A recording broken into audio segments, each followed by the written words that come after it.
Engaging and innovative toys are often homemade from readily available materials such as fabric, bottles, cardboard boxes, yarn, lids, shoe boxes, pine cones, twigs, and so many other things existing in our immediate environment. You can make sure that this happens when you make use of the play materials with locally available resources for your children.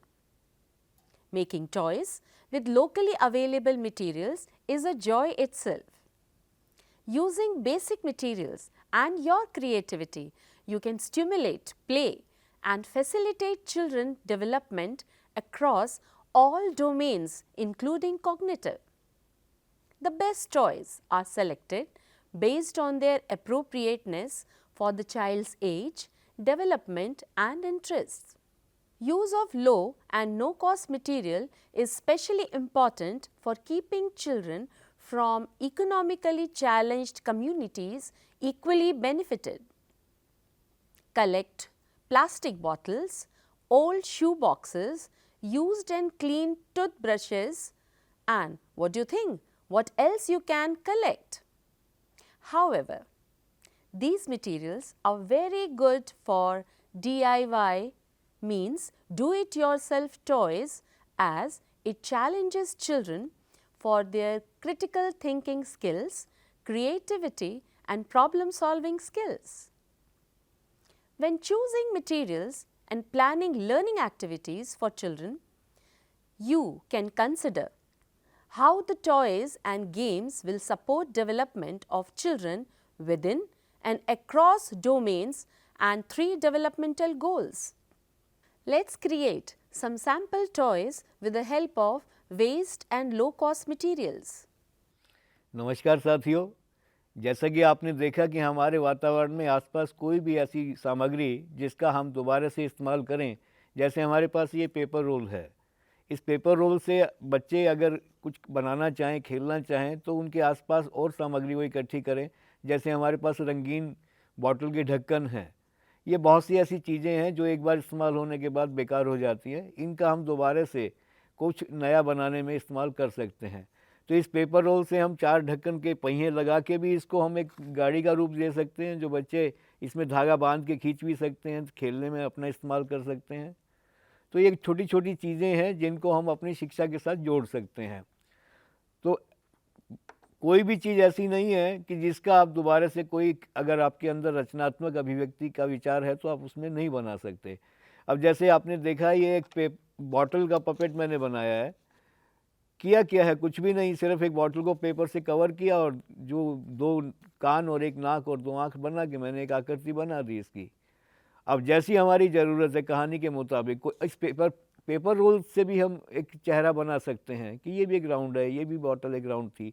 तो इस तरीके की बहुत सी चीज़ें हैं जिनको हम अपने शिक्षण साधन के तौर पे इस्तेमाल कर सकते हैं।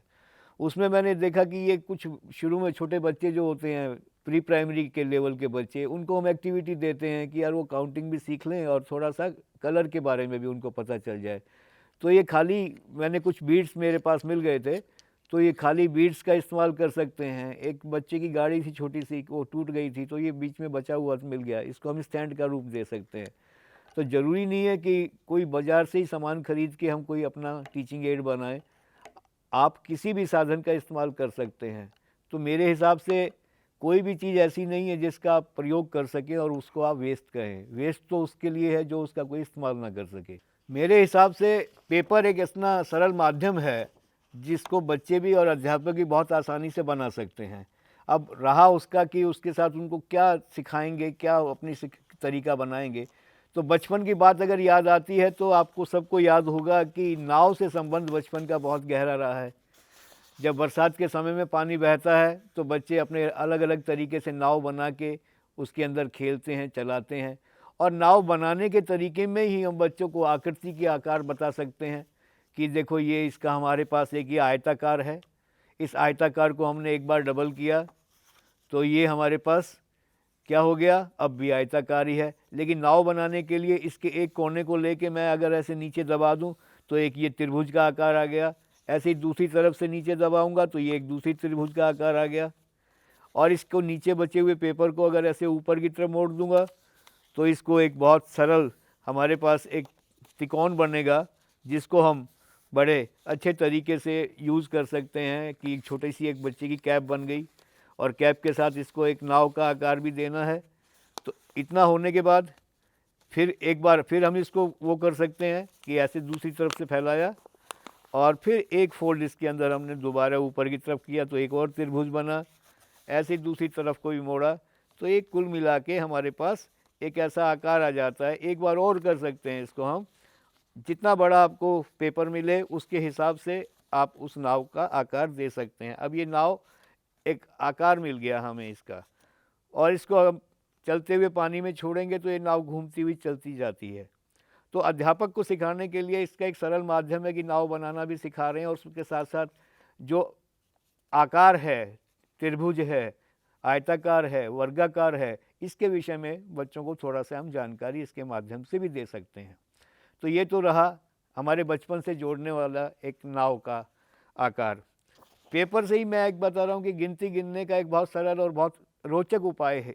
मैं आपको बताता हूँ कि इस पेपर से मैं आपको एक जंपिंग फ्रॉग बनाता हूँ। आप लोगों ने पहले भी देखा होगा, कई बार कहीं बनाया भी होगा।